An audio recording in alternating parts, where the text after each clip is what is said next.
A China-Europe freight train service is linking Zhengzhou, Hanoi, and Liege for the first time, creating good opportunities to develop the collaboration between Asia and Europe. I am at the Liège Logistics Intermodal in Belgium. The goods on the train come from Vietnam.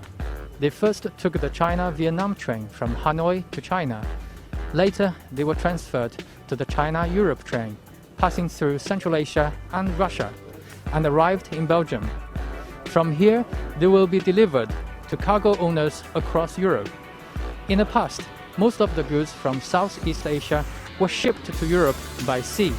In comparison, this new route by rail is much faster. This train is coming from Zhengzhou in China, but also for the first time today connecting Hanoi in Vietnam with Liège. The 23 container arrived from Hanoi in Vietnam to Zhengzhou in China, connecting to this train, arriving here in Liège after a trip of 18 days. And it's a daily connection since this year from Zhengzhou. And this train contains a lot of type of goods, clothes, hi-fi equipment, machinery, all types of goods.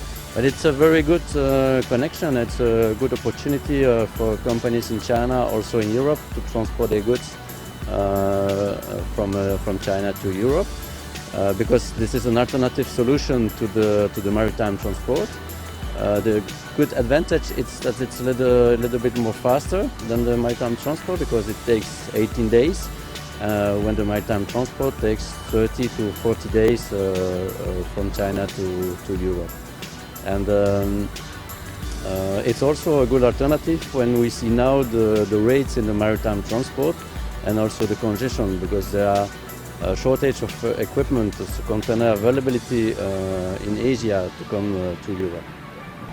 This is a good opportunity to develop the connection and the collaboration between those countries and Europe, and I said to you, a very efficient way of connecting those different countries.